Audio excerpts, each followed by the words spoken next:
This is Jordan Tower with JT News. Smash that like button, hit that subscribe button. Still a little bit sick, but we're going to get some topics out of the way. So, back in the day, you had Jay-Z, Ja Rule, and DMX in the 90s, okay? And these guys, Irv Gotti was like the glue that put them all together. He was with Ja, he knew Jay, and knew DMX. But there was a big competition between these guys. These were three of the best artists around that time, 96 on to 2004 or 2002. These guys were just ruling everything. But there was at a certain point when they all reached their own little pinnacles. Like DMX was the man 98 to 2001. Like you couldn't, he controlled everything. Jay-Z was the man 96 on. He kept coming up with albums, and then Ja Rule was obviously, he controlled like 99, 2000, 2001, 2002 until 50 came in. But they were so competitive. Jay-Z was extremely competitive and would have a problem with anyone that thought they were better than him. DMX had a problem with Jay-Z, according to Irv Gotti, because in the backstage tapes, they were doing like a cipher, and Jay-Z kind of walked away at one point in the cipher, said no, I'm back to the block, and then he walks away and doesn't really give DMX a chance to come back at him.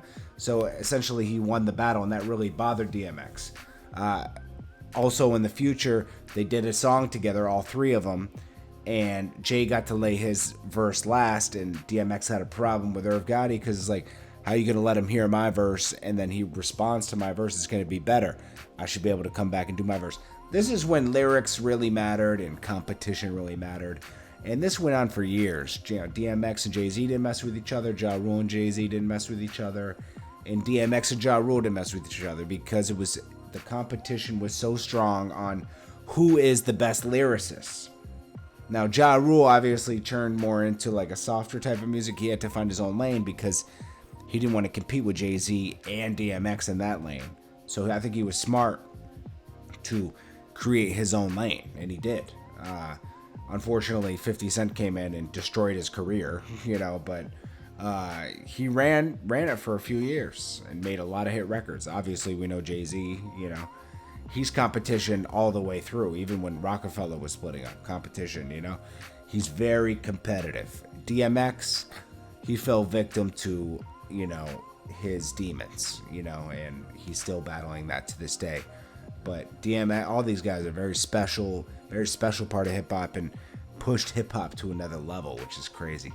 But that's kind of why they don't like each other. It's really just competition. And that's plain and simple. That's how competitive these guys are. I appreciate you guys. And I'll check you on some more topics lately. I didn't want to do a news thing right now because the news is kind of spooky right now. But we'll do another one soon. Peace.